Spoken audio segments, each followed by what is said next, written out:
So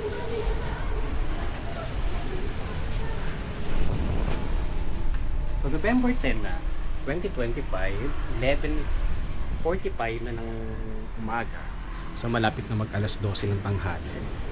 So yung ating panahon ay ating weather naman ay maaliwalas ang panahon. So kanina ay pabugso-bugso yung ulan. Yan, natin. Maaliwalas na siya. Hindi na siya kagaya kahapon. Pasok ngayong araw na hindi ito na pinapasok ng mga pictures. Gawa ng yun nga, kanina ay pabugso-bugso yung ulan. Tapos yung hangin malakas. So ayoko makipagsapalaran sa mga ganyan kasi baka mamaya yung mga bata tsaka yung mga teachers kung kailan sila nasa daan papasok dito sa kabubuhos yung malakas na ulan. So para sa safety na din nila. So mas okay na yung safe kesa may mangyaring sa daan. Mas okay na yung ganyan. So bukas na lang kami babawi. Tapos meron akong work din ngayon pala. Alis ako nito mamaya-maya. Ngayon 12 noon, meron akong online class kay Dylan. Tapos sa mga Durban, mag-tutor ako. Kasi ilang araw ko silang hindi chinutor. Wednesday, Thursday, and Friday. O sila hindi tinuruan kasi nga birthday sila sa Thailand. So sila nag-celebrate ng birthday. So marami kaming mga school worksheets, activities na hindi nagawa. Managis namin gawin. So mamaya tapusin na namin lahat ng yan para medyo chill-chill na lang kami. Hindi rin ako nag-tutor kay Lamigi, tapos hindi ko na rin pinapasok si Chai, hindi ko na rin pinapasok si Aid. Tapos sayang nga lang kasi meron ako sanang bago na tutor ngayon. Kasi pero ako yung pupunta sa bahay nila, hindi dito sa Little Learners. Tapos puntahan ko na sana siya mamaya, pero sabi ko na sa propa yun. Tapos sabi ko bukas na lang kami mag-start para at least tuloy-tuloy na kasi dun sa mga Durban kailangan namin matapos lahat today, mga hindi namin natapos, mga hindi namin nagawa, yung mga na-miss namin mga assignments, yung mga na-miss namin nagagawin dun sa mga books nila. Ngayon namin tatapusin. Kanina dapat 9 o'clock kakaalis na, so wala mga tulog pa pala sila. Tapos nag-message ako kay Ma'am David dun sa mami nila ng mga alas 10 ng umaga, mga 10:30, kaya tinanong ko kung gising na sila. Mga tulog pa din. So ngayon, sabi ko ngayong hapon na lang. Tapos nagpaalam na rin ako kay Amara. Sabi ko bukas na lang kami mag-tutor din. Tapos ayun lang. Tapos may mga ilang pagbaha daw dito sa amin sa Cavite City. Kaso nga lang, hindi ko pa nakikita kasi hindi pa naman ako nalabas. Tapos mamaya pag pumunta ako kay Lanitan, maglalakad lang ako. Magdadala na lang ako ng malaking umbrella. Pag umulan man, okay lang. Kasi nakapayong naman tayo. Tapos, yung motor ko para makatipid din tayo sa gas. Tapos yung mga sinampay namin, ayan pa. Yung panty pa ng nanay ko, di ba po?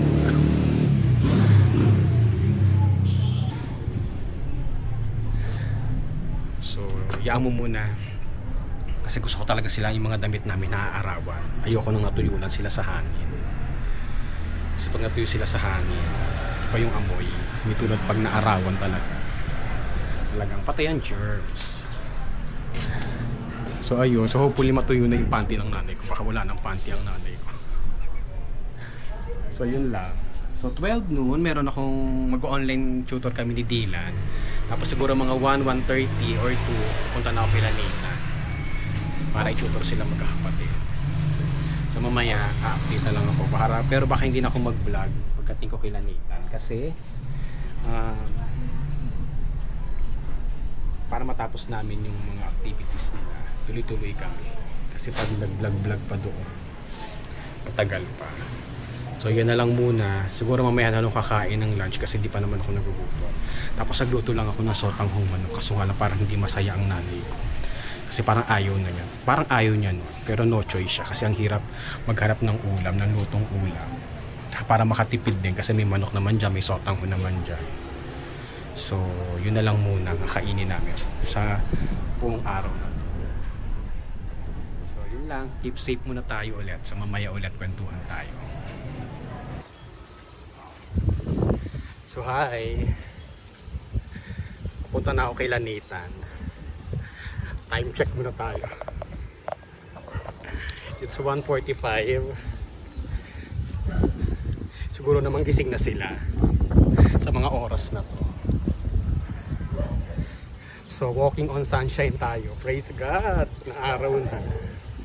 Tapos di naman ako nagpapasok ng mga bagets. So okay lang, bawi na lang bukas. Kesa naman isugal natin yung kaligtasan nila. So lakad-lakad lang tayo. Enjoyin lang natin tong lakad.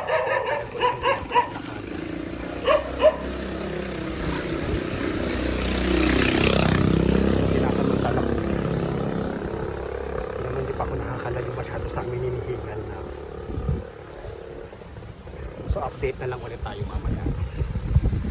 Bye!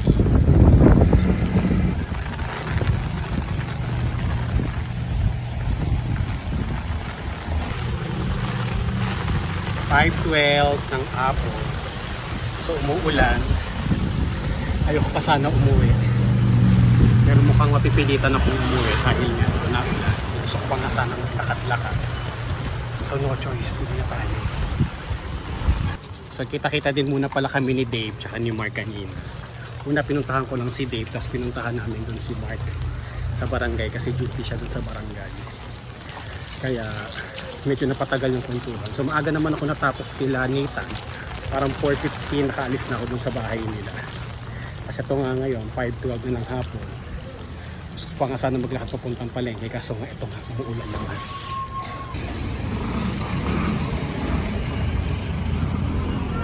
Hi, good evening. So 10:15 na ng gabi. So actually inaantok na ako talaga. Pero naisip ko muna nga na magkwento muna sa inyo.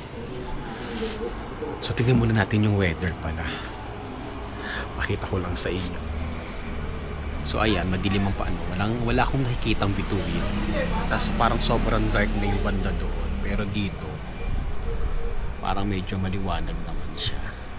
So ayan. Doon yung parang medyo madilim. Siguro uulan po. Uulan mamayang madaling araw. Kasi kanina, nung pauwi ako, ay medyo nag-aambon.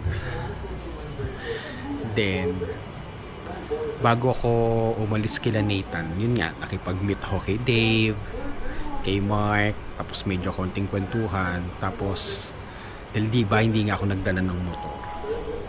So dahil hindi ako nagdala ng motor, naglakad lang talaga ako. Tapos parang na-miss ko nga diba maglakad, na-miss kong pasyal-pasyal nung walang motor na dala. Kasi 'di ba, simula nung nag-rainy season, hindi na ako nakakapag-jogging, hindi na ako nakakapag-walking. So sinamantala ko yung pagkakataon, tapos parang nabigyan ako ng pagkakataon ngayon dahil sila Nathan lang, yung tatlong Durban lang yung aking tinuruan for today. So sinamantala ko yung pagkakataon na ako ay makapaglakad na lang din. So ayun nga, naglakad-lakad ako, tapos yung ano nga, yung parang kanina medyo umulan. So dapat mamamasyal pa sana ako sa palengke, magtitingin-tingin doon. Kaso nga lang, yun nga, nag-uulan. Tapos napapagating ko dito, parang pagod na pagod ako. Tapos parang nakahiga lang ako. Tapos natamad na akong kumain ng dinner. So hindi naman pwede kasi nga kailangan ko uminom ng maintenance. Tapos naligo na rin ako, sinamantala ko na rin after ko kumain, naligo na ako. Tapos yun nga, naghiga-higa muna ako. Tapos nood lang ako ng vlog. Tapos gusto ko nga sana magkwento lang din sa inyo. Kasi hopefully bukas talaga ay magkaroon na talaga ng weather na hindi na uulan. Hindi na siya hangin ng bungga. Pero okay lang naman maging mahangin. Tapos naalala ko kanina, araw pala ng laba ko today. Kaso nga lang, sabi ko nga bukas na lang. Bukas na lang ako maglalaba kasi nga medyo late na din. Basta yun lang yung konting kwento bago sana ako matulog. So, pasok na tayo. Meron ako pinapanood na vlogger. Kanina ko lang siya nakita. So, lagi nagtutour siya ngayon sa India. Tapos, ito na lang pala yung ito na lang pala yung pera ko. Yan. Kano na lang yan? 5, 10, 15, 20, 25, 30, 37 pesos na lang. Ayan. So, 37 pesos na lang siya. Kung paano ko siya masusurvive. Kasi meron naman akong budget dito kasi wala na sa GCash ha. So yun lang. So bukas back to normal na kami. Bukas balik na sa operasyon ang Little Learners. So bukas regular time na, papasok na yung mga teachers, papasok na yung mga bagets. Tapos yung ibang tutorial pala, yung ibang tutorial center sarado din. Kaya okay lang nagsara din kami ngayong araw na to para at least for safety na din ng mga bata. So yun lang muna yung ganap natin for today. November 10 November 10, 2025. So yun lang muna. So kwentuhan tayo ulit sa susunod. Good night na. Salamat sa panonood nyo. God is always good.